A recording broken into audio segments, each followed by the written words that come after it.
Good evening, America, and welcome to the Inside Scoop on HBC, your #1 source for interviews and breaking news from the USSR. Our first scoop this evening is a special interview with Gorbechav, the important and dynamic president of the communist USSR several years ago. Let's go to Sasha for the interview.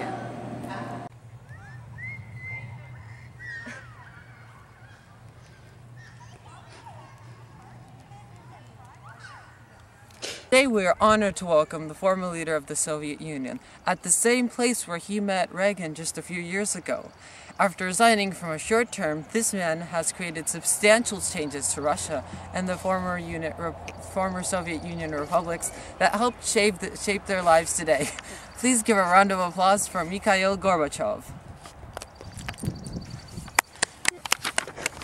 How are you today? Very pleased to be interviewed, and I hope that I can explain how I impacted Russia and her former allies. The first question is, what were your primary goals as leader of the Soviet Union? My main concern was to help the economy. I began by accepting the enactment of the law on state enterprising, which let factories determine their own output levels.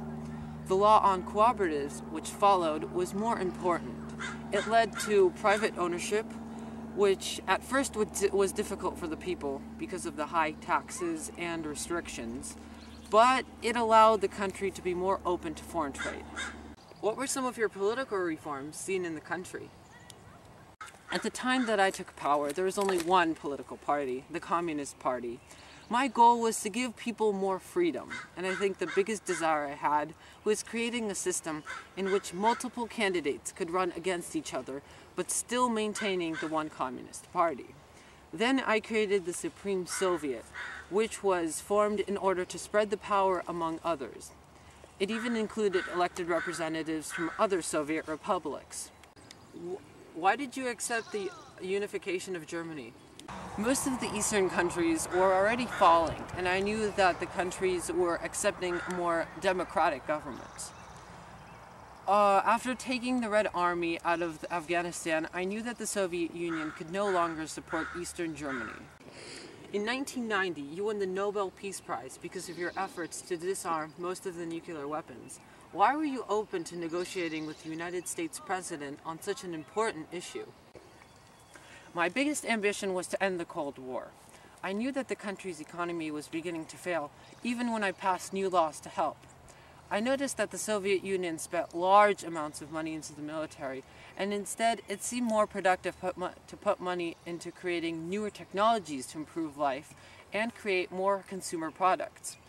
I knew that the other countries would see this as a sign of weakness, so I began to push for more diplomatic connections between the republics. You mentioned this earlier, but why did you want to give more freedom to the people? Well, I knew that most of the people were unaware of the outside world. Most of the media was censored, and the Communist Party held all control of the economy. The surprisingly large amount of issues presented in the country, such as alcoholism, the morality rates, and the treatment of women remained unseen. I hoped that the awareness would cause positive change. So what was the main goal of Glasnost? Yes, the main goal of Glasnost was to help create freedoms directly for the citizens. Freedoms such as freedom of speech and media. If you remember the Chernobyl explosion, many people were unaware of the toxic chemicals leaking into the soil and draining to nearby villages. As a result, many had severe health problems. You've talked a lot about the desire to grant freedoms to people, but in 1985 you instituted a law that banned alcohol.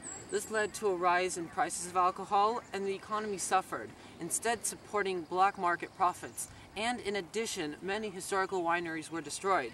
So why did you create this law? Alcoholism was a big problem in Russia. My intent was to lower that percentage. At that time, alcohol was the third most common ailment, and a poll taken at that time revealed that 20% of the workers drank while at work. I knew that there had to be something done to prevent the spread of this. Today, you are the leader of the Union of Social Democrats, a political party in Russia. As you look back on your actions as leader of the Soviet Union, how have they impacted the former countries today? In Russia, I began the first steps towards opening the economy towards a more capitalist system. The country began to democratize, and Russia adopted a new constitution with a presidential republic. In the other countries, the Russian language became widespread. As with the other countries, democracy began to flourish. Moreover, the country's illiteracy rates went down and the technological advances helped improve the standards of living. Well, it looks like that's all the time we have. Thank you for joining us today.